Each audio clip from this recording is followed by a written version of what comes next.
কাম তাকতো মাজতো দিব পাৰিলেহেঁতেন কাম কৰিব লাগিব যিখিনি সময় কাম কৰা ভালকে কৰা যি ক'বা ভালকে ক'বা মোক এজন মানুহে কৈছিলে থিয়েটাৰত ৰেব বৰা এক্টৰ কুলেন্দ্ৰ তুমি বহুতে ভালকে বহিবা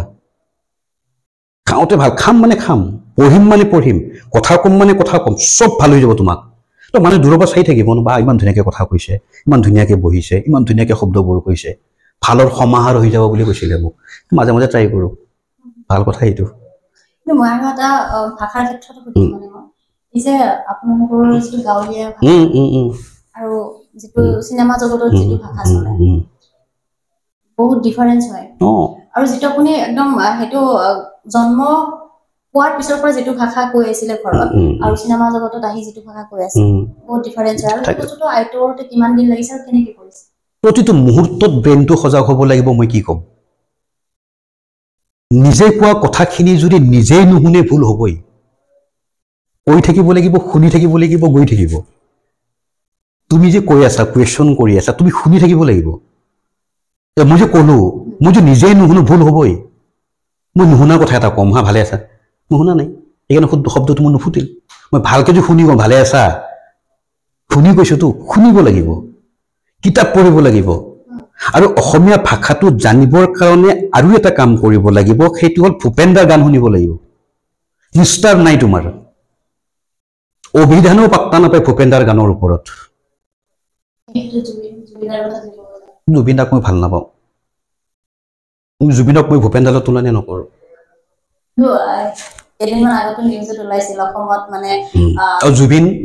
জুবিন গড় আৰু কিবা এটা বেয়া পাইছো ভূপেন্দ্ৰ ক'ত গ'ল ব্ৰহ্মপুত্ৰ ক'ত গ'ল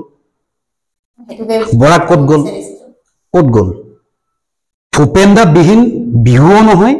ভূপেন্দ্ৰবিহীন অসমো জীয়াই নাথাকে ভূপেন্দ্ৰবিহীন সংস্কৃতি জীয়াই নাথাকে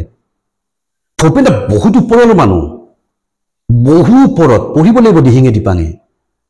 ভূপেন্দ্ৰ নিজে লিখা কিতাপ পঢ়িবই লাগিব ভূপেন্দ্ৰৰ কিতাপ নপঢ়াকৈ কোনো ভাষা ক'ব নোৱাৰে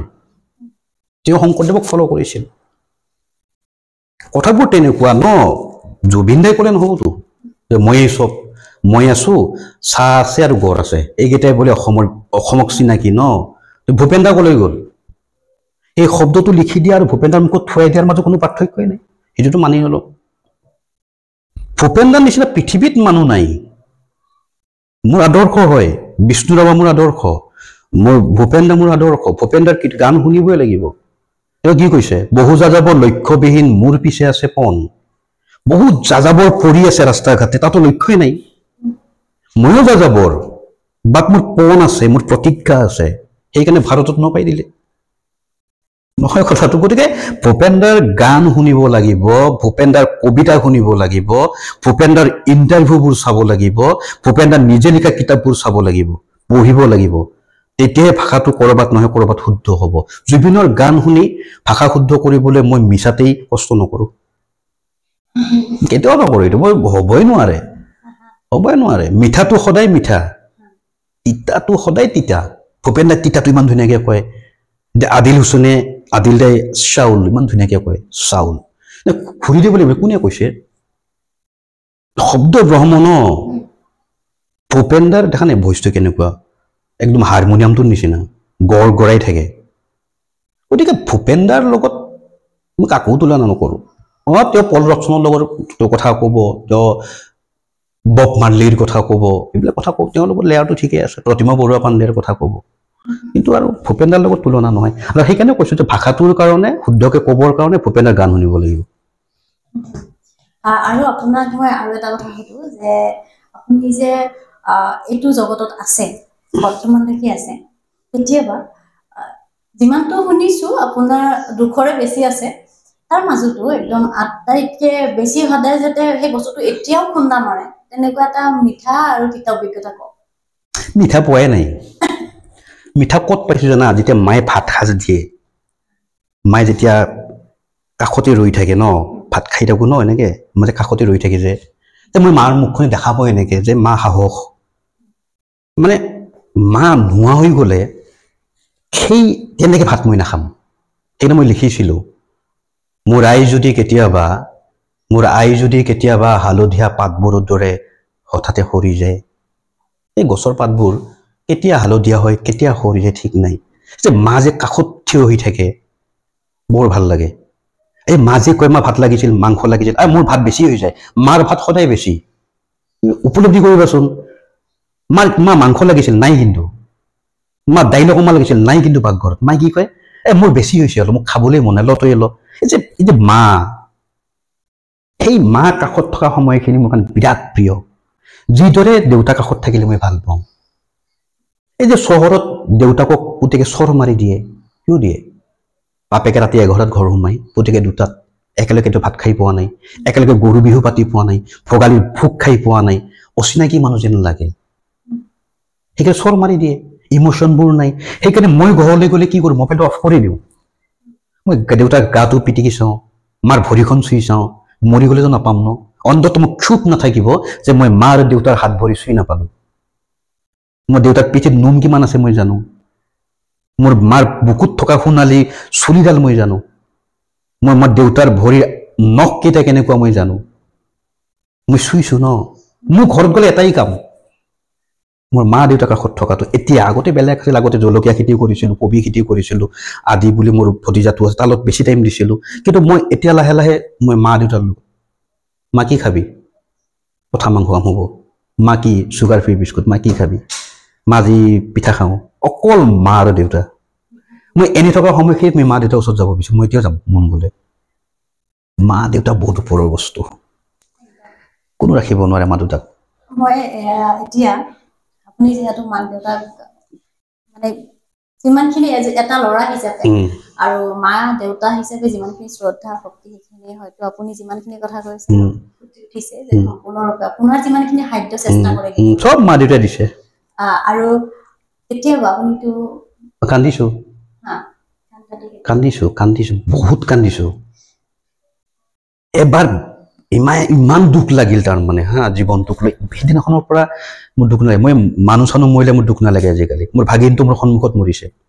এক্সিডেণ্টত মই মানুহ মৰিলে মোক দুখ নালাগে আৰু মৰা মানুহক মই বেছি সময় নিদিওঁ অমুক মৰিল মই পাত্তা নিদিওঁ কিন্তু কামেই নাই তাৰমানে আৰু মই মৰা মানুহক বেছি টাইম নিদিওঁ কেতিয়াও নিদিওঁ দুখৰ কথাটো কৈছোঁ ইমান দুখ লাগিল ভাড়া ঘৰত থাকোঁ মই চিঞৰি কান্দিব নোৱাৰোঁ মোৰ ষ্টেটাছ আছে কুলেন্দ্ৰ ৰায় চৌধুৰী হয় মই কান্দিব নোৱাৰোঁ কিন্তু হিয়াও যদি কান্দিবলৈ মন গৈছে ক'ত কান্দো তেতিয়া ভিডিঅ' প্লাগ এটা ষ্টুডিঅ' আছিল অনিন্দ কাশ্যপৰ ৰাজগড় বাইলেণ্ড 2 নহয় ৰাজগড় বিহুতলীত অনিন্দ কাশ্যপৰ এটা ষ্টুডিঅ' আছিল অডিঅ' আৰু ভিডিঅ' মই তেওঁক ক'লোঁ দাদা মই ৰেকৰ্ড কৰক মোৰ এটা ডাবিং আছে সি জানে সুবিধাভাৱে ডাবিং কৰোঁ নহ'ব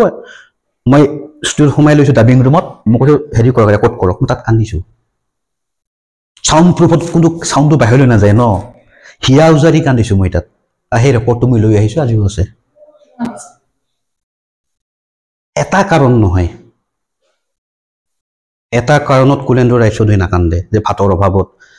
গাৰ্লফ্ৰেণ্ড গুচি গ'ল প্ৰিয়তমা এটা কাৰণত মই নাকান্দো মোক ইমান সহজতে কোনো বস্তুৱেই হিলাব নোৱাৰে যেতিয়া বিভিন্ন কাৰণ আহি যাব ন বিভিন্ন কাৰণ এইফালৰ পৰা ট্ৰেইন এখন আহিছে এইফালে এৰোপ্লেন এখন আহিছে চাইকেল আহিছে ঠেলা আহিছে গৰু গাড়ী আহিছে ৰিক্সা আহিছে য'ত পটত যাম তেতিয়া তুমিতো অকলশৰীয়া ন তুমি কি কৰিবা কান্দাৰ বাহিৰেতো উপায় নাই ন সমস্যাবোৰ তেনেকৈ আহে ধাহি ধুহি ভুহি আহে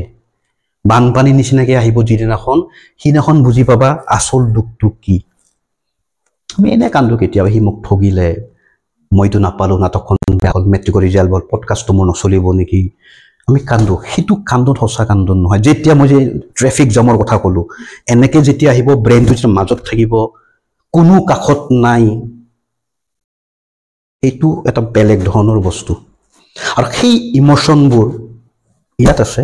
আৰু ইমোশ্যনবোৰ আজিকালি বিক্ৰী কৰোঁ ষ্টেজত এক্টিং কৰোঁ কান্দো পইচা দিয়ে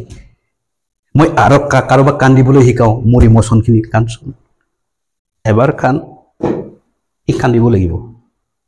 মই কন্দুৱা মেটাৰ মানে এনেকৈ তাক মই ডাইৰেকশ্যন দিম এই ইমোশ্যনবোৰ আজিকালি বিক্ৰী কৰোঁ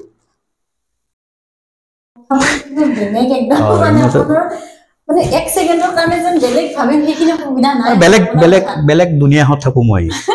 আৰু মই বিৰাট ভাল মানুহজন আৰু খুব বেয়া মানুহ বহুত জেদি আৰু প্ৰতিশোধ পৰায়ণ মানুহ যে অনিন্দ কাশ্যপ ষ্টুডিঅ' কান্দিছিলোঁ এবাৰ ষ্টুডিঅ'কে কিনি দিলোঁ মোৰ অডিঅ' ষ্টুডিঅ' ভিডিঅ' ষ্টুডিঅ' আছিলতো মই এনেকৈ মুভিং চেয়াৰত বহি থকা ল'ৰা এচি চেচি লগাই কিনি দিছোঁ, য'ত মই তাত অডিঅ' ডাবিং কৰিছিলোঁ, কান্দি কান্দি আহিছিলোঁ। যিখন মঞ্চত মই অকল জাঠি দাঙি আছিলোঁ, তাত মই পিঠু কৰি আহিছোঁ। বুজি পাইছা? লালা ইণ্টাৰভিউ দিব কৈছোঁ, মোক নলয়। কিন্তু লালাত মই ইণ্টাৰভিউ দিছোঁ। 92 বিগ FM-ত মই ইণ্টাৰভিউ দিবলৈ গৈছিলোঁ, RJ হ'বলৈ গৈছোঁ, মোক চাকৰি নিদিল। কিন্তু তাত মোক সুজিতাই ইণ্টাৰভিউ লয়। মই পদে পদে পদে পদে পদে পদে পদে পদে মোৰ যিখিনি কৰিবলগীয়া কাম আছিল মই কৰি আছোঁ। গাড়ী নিকিনালৈকে কাৰো গাড়ী কিনা নাই, চলোৱা নাই। নিজে স্কুটি বাইক নিকিনালৈকে কাৰো স্কুটি বাইক কিনা নাই। মই কাৰো পৰা নাখাওঁ। মই মদ খাওঁ মাজে মাজে। মদে মই কাৰো পৰা নাখাওঁ, মই লৈ যাওঁ। বহুত ডাঙৰ ডাঙৰ মানুহৰ লগত মদ খাইছোঁ। সেইকাৰণে আপুনি মই দিয়া ঠাণ্ডাটো নাখালে নেকি? না, ঠাণ্ডা অকণমান আগত ঠাণ্ডা খাই আহিলোঁ। ঠাণ্ডা একো কামেই নকৰে। মই ডাঙৰ ডাঙৰ মানুহৰ মদ খাইছোঁ। ডাঙৰ ডাঙৰ দামী মদ খাই 20-25 হাজাৰ টকাৰ মদ খায়। মই কিন্তু মই তেওঁলোকৰ মদ নাখাওঁ, মই মোৰ নিজৰ মদটো লৈ যাওঁ। এতিয়াও মই কাৰো নাখাওঁ, কাৰো খাই কোনো ক'ব নোৱাৰে কুলেন্দ্ৰই চাইছোঁ মোৰ লগত এইখিনি মদ খাইছে, ক'ব নোৱাৰে। এটা সময়ত খাইছোঁ, কিন্তু আজিকালি মই নিজৰ মতে চলিম। মোৰ ঘৈণীয়েকলে বেছি সুখী হ'ম অহংকাৰী বুলি ক'লে। মানুহে কোৱাটোক মই বেছি গুৰুত্ব নিদিওঁ। মনেদি পাতিছোঁ। ব্যক্তিগত জীৱনত নিজক নাটক ভাল পাওঁ, কবিতা ভাল পাওঁ, সাহিত্য ভাল পাওঁ, এইবিলাকত থাকোঁতে আৰু নাটকীয় জীৱনটোত বহুত ছোৱালী পাইছোঁ। ৱৰ্কশ্বপত ষ্টুডেণ্ট হওক, ছিনিয়ৰ হওক, কেতিয়াও সেই তালৈকে চকু নগ'ল যে মই প্ৰেম কৰিম, মোৰ ভাল লাগিছে। এইটো কিমানেই লাষ্টিং কৰিব? মই নিজক ভাবোঁ যে এইটো যে মই প্ৰেম কৰিলোঁ তাইৰ লগত, কিমানেই লাষ্টিং কৰিব? এইটো 20 দিনমান লাষ্টিং কৰিব, তাৰপিছত মই চেঞ্জ হৈ যাম মানুহজন। কালি কবিতাৰ কাম আহিব, মই গুচি যাম। মই 1.5 মাহ 2 মাহ ধৰি পিঠু কৰিছোঁ। মোক ছাপোৰ্ট দিয়া মানুহ এগৰাকীক মই আজি 1.5 মাহ ধৰি মেছেজে কৰি পোৱা নাই। আজি মোক কৈছোঁ, কি হ'ল তোমাৰ খবৰ নাই যে? তই কৈছোঁ, এইটো মোৰ জীৱনৰ কোনোবা আছিল নেকি? এতিয়া মই চৰিও ক'ব নোৱাৰোঁ, মই পাহৰি যাওঁ, মই নোৱাৰোঁ। মই কেৰিয়াৰৰ কথা ভাবোঁতে বহুত ছোৱালী পাইছোঁ, চবেই জানে। কাৰোবাক বিয়া পাতি দিব পাৰিলোহেঁতেন। তাৰমানে এইটোও কাৰণে মোৰ চৰিত্ৰটো বেয়া। কোনো ছোৱালী মোক ক'ব নোৱাৰে কুলেন্দ্ৰ ৰায়চৌধুৰী এইটো মোৰ লগত কৰিছে, নোৱাৰে ক'ব। নহ'ল। ইমানখিনি চিৰিয়াছ হোৱাৰ পিছতো 24 ঘণ্টাই নাটকতে সময় দিয়া ল'ৰাটোৰ আজিলৈকে উন্নতি নহ'ল নাটকত। তেনেহ'লে বাকী চাকৰি কৰিলে, কোনোবা ছোৱালীৰ লগত ফুৰিবলৈ গ'লে মোৰ কেৰিয়াৰটো হ'ব নি? ইমান কষ্ট কৰাৰ পিছতো মই কেৰিয়াৰ গঢ়িব পৰা নাই। তেনে নতুন প্ৰজন্মই এজন আহি প্ৰেম কৰি লিলিমাই কৰি কিবা কৰি কেৰিয়াৰ বনাব পাৰিব? অসম্ভৱ।